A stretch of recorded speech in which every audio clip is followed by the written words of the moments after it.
नमस्कार, the red mic में आपका स्वागत है। मैं हूं सौरभ शुक्ला। उत्तर प्रदेश की 80 सीटों में सिर्फ एक सीट थी जौनपुर की, जहां पर बसपा चुनाव जीत सकती थी। लेकिन अब कल रात से वहां भी सियासी समीकरण ऐसे पलटे हैं कि उस सीट पर बसपा की जीतने की संभावनाएं जो सबसे प्रबल थी वो अब सबसे कमजोर हो गई। हम बात कर रहे हैं उत्तर प्रदेश की जौनपुर सीट की। जौनपुर सीट में बीजेपी ने दिया टिकट कृपा शंकर सिंह को, जो कि कांग्रेस से बीजेपी में आए। समाजवादी पार्टी ने वहां से बसपा में रहे और फिर अपनी पार्टी बना चुके ओबीसी नेता बाबू सिंह कुशवाहा को टिकट दिया। बसपा ने वहां से पूर्व सांसद धनंजय सिंह की पत्नी श्रीकला रेड्डी को टिकट दे दिया। धनंजय सिंह वहां से सांसद रह चुके हैं जौनपुर से, अपना सियासी उनका एक रसूख है जौनपुर में। अभी 2022 के चुनाव में भी वो अपनी जेडीयू पार्टी से चुनाव लड़े थे, वो हार गए, लेकिन अच्छी खासी लड़ाई उन्होंने चुनाव में लड़ी थी। धनंजय सिंह लगभग मन बता चुके थे कि उनको चुनाव लड़ना ही लड़ना है, और जैसे ही चुनाव की तारीखें नजदीक आई, एक मामले में उनको एमपी एमएलए कोर्ट ने सजा दे दी। धनंजय सिंह चले गए जेल। अब जब धनंजय सिंह जेल चले गए तो भारतीय जनता पार्टी ने राहत की सांस ली कि अब उनका कैंडिडेट कृपा शंकर सिंह जीत सकता है। लेकिन सियासी समीकरण कुछ ऐसे पलटे कि उनकी पत्नी, धनंजय सिंह की पत्नी श्रीकला रेड्डी ने बसपा के टिकट को हासिल कर लिया और जाके अपना नामांकन भी कराई। नामांकन करने के साथ साथ श्रीकला रेड्डी ने वहां प्रचार भी कर लिया शुरू। अब वैसे ही धनंजय सिंह, आपको पता है, ठाकुर हैं। उत्तर प्रदेश में ठाकुरों की नाराजगी बीजेपी से है, वो जग जाहिर है। उधर उनका अपना एक सियासी पकड़ भी है जौनपुर में, तो ठाकुरों की नाराजगी, सियासी पकड़, और जेल चले गए। वो भी बीजेपी के खिलाफ बोल रहे थे कि वो चुनाव लड़ेंगे। वैसे धनंजय सिंह भी कोशिश कर रहे थे कि बीजेपी और जेडीयू का गठबंधन बिहार में भी है, तो गठबंधन में ही जेडीयू और बीजेपी का हो जाए, जौनपुर की एक सीट मिल जाए।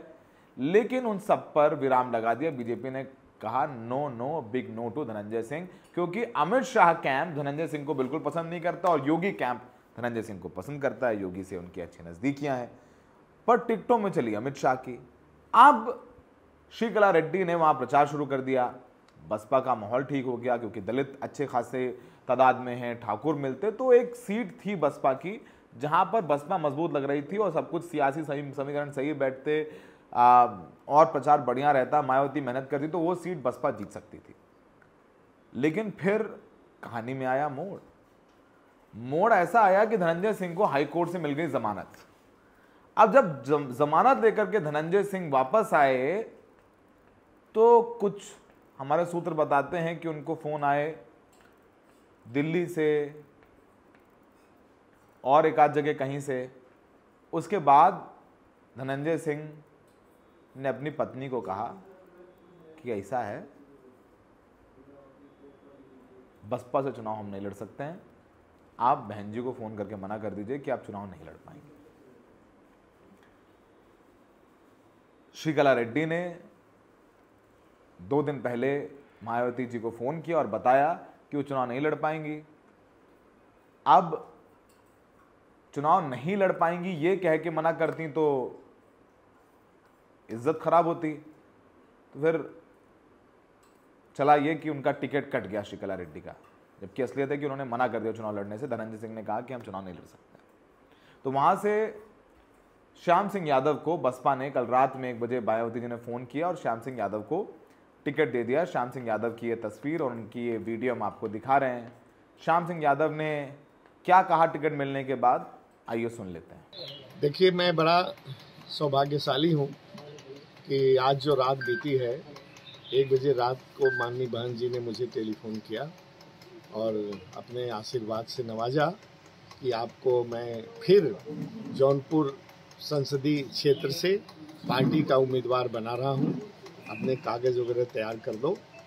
तो मैं आज तो सुबह निकलने वाला था बाहर के लिए, लेकिन इस संयोग की बात है कि उनका टेलीफोन आ गया रात को, तो मेरे सब पेपर्स वगैरह तैयार हैं जहाँ तक टिकट की बात है मेन ऑथराइजेशन का, वो हमारे आदरणीय श्री खरवार साहब, कोऑर्डिनेटर साहब लखनऊ से लेके चले हैं, रास्ते में है और उम्मीद है कि घंटे 2 घंटे में मिल जाएगा। कल कोऑर्डिनेटर खरवार साहब ने कहा कि ये सब चीज़ें अफवाह है, श्रीकला सिंह के टिकट कटने की बात को अफवाह बताया था खरवार साहब ने। देखिए, मैं बताऊं, मैं तो इधर इतना अपने काम में अपने मौज में मशगूल था कि मैंने कोई किसी का इंटरव्यू नहीं देखा, मैंने कोई प्रेस कॉन्फ्रेंस नहीं देखा और मुझे किसी चीज़ का ध्यान नहीं, याद नहीं क्या कोई मेरे ध्यान में ही नहीं आया। जब न मैं अखबार पढ़ पाया, न कोई मोबाइल व्हाट्सएप देख पाया। तो ये तो रात को मैं सो रहा था, जल्दी सो गया था, इसलिए आज सुबह मुझे निकलना था बाहर आउट ऑफ स्टेशन, लेकिन रात को ही 1 बजे टेलीफोन आ गया। तो मैंने अपना दौरा स्थगित करके अब कुछ दिन आप लोगों के साथ इधर चुनाव क्षेत्र में लगूंगा। तो कै बजे आज नामांकन करेंगे? मुझे उम्मीद है कि 1 बजे के पहले आ जाना चाहिए। मेरे कागज पत्र तैयार हैं और 1 बजे के आसपास नामांकन करूँगा। श्रीकला सिंह का टिकट कट गया? अब मैं क्या कहूँ, जब तक मेरे हाथ में नहीं आता। आप नामांकन करने जा रहे हैं, कोऑर्डिनेटर, जिला अध्यक्ष, सारे लोग आपके यहाँ। जो फैक्चुअल पोजीशन थी मैंने आपको पहले ही बता दिया, अब उससे आप समझ लीजिए। टिकट पाकर कितना खुश हैं? नहीं, हम बहुत खुश हैं। वैसे तो आपको मालूम है, आप लोगों के सामने कुछ चंद महीनों पहले मैंने चुनाव न लड़ने की घोषणा कर दिया था, लेकिन मैंने कहा था कि जब तक कोई व्यक्ति, कोई पार्टी मुझे ज़्यादा जोर नहीं देगा तब तक मैं चुनाव नहीं लड़ता। लेकिन माननीय बहन जी का जो मुझे टेलीफोन आया, उन्होंने कहा कि आपको लड़ना है, उनकी तरफ से ही आया, तो आप समझिए कि मैं कितना सौभाग्यशाली हूँ। तो मैं तैयार हो गया हूँ एक बार फिर कमर कस करके, और सिराज हिंद की जनता मुझे लगता है कि मुझे आशीर्वाद देगी। हमने श्याम सिंह यादव को सुना। श्याम सिंह यादव कह रहे हैं कि उनको रात में मायावती जी ने 1 बजे फ़ोन किया और उसके बाद श्याम सिंह यादव मौजूदा सांसद हैं जौनपुर से। 2019 में सपा बसपा के गठबंधन में चुनाव लड़े थे, अधिकारी रहे हैं, क्लास 1 ऑफिसर रहे हैं, कई पदों पर रहे हैं, नेशनल लेवल शूटर हैं, राइफल एसोसिएशन में रहे हैं, यहाँ तक कि राजवर्धन सिंह राठौड़ के कोच भी रहे हैं, दिल्ली में अच्छे उनके संबंध हैं, तो जाना माना पढ़ा लिखा चेहरा है। लेकिन श्रीकला रेड्डी से ज़्यादा मजबूत नहीं है उस इलाके में। धनंजय सिंह को बीजेपी ने कहा जाए सेट कर लिया है। तो अब धनंजय सिंह जो बीजेपी को हराने के लिए बसपा के टिकट पर चुनाव लड़ रहे थे, उनकी पत्नी मतलब वो अब सुन रहे हैं कि वो बीजेपी को जिताने के लिए प्रचार करेंगे। ऐसे ही होता है, फ़ोन जब आ जाते हैं दिल्ली से और फिर आपके खिलाफ कुछ एक आध केस हों ऐसे जिसमें संभावनाएं प्रबल हो जाएं कि आप जा सकते हैं लंबे, तो अक्सर ये हो जाता है। सियासत है, जो बढ़िया तरीके से कर ले। तो धनंजय सिंह जेल से बाहर है और बहुत दिलचस्प होगा कि वो बीजेपी को जिताने के लिए प्रचार करते हैं या बीजेपी को हराने के लिए बसपा के उम्मीदवार का प्रचार करते हैं। पर मैं बोल रहा हूँ वो अंदर से प्रचार करेंगे बीजेपी का। और वहीं दूसरी बात, एक धनंजय सिंह ठाकुर, बीजेपी ने उनको मैनेज कर लिया, अब जैसे किया हो। दूसरे ठाकुर राजा भैया, वो भी थोड़ा नाराज़ चल रहे थे, उनको भी अमित शाह 2 दिन पहले बेंगलुरु में मिले हैं जा कर के। और राजा भैया ने कहा है अमित शाह से कि वो अब तक न्यूट्रल हो गए थे, लेकिन अब वो बीजेपी की मदद प्रतापगढ़, कौशाम्बी, फूलपुर और श्रावस्ती जैसी सीटों में कर लेंगे। तो बीजेपी का ठाकुर मनाओ कैंपेन चल रहा है। पश्चिम में सक्सेसफुल नहीं रहे तो अवध और पूरब में बीजेपी ठाकुर मनाओ कैंपेन में सफल होती हुई नजर आ रही है। तो जब धनंजय सिंह जेल से छूटे थे तब उन्होंने क्या कहा था वो भी सुन लीजिए, उनके तेवर क्या थे तब। वो जेल भी चुनाव से पहले गए थे और मुझे पता है दिल्ली में मेरी उनसे मुलाकात हो गई थी चुनाव से पहले केसी त्यागी के यहाँ पर, जेडीयू में थे और केसी त्यागी के यहाँ पर मुलाकात हुई। तो धनंजय सिंह ने मुझसे कहा था कि बीजेपी टिकट दे ना दे लेकिन मैं चुनाव लड़ूंगा ही लड़ूंगा।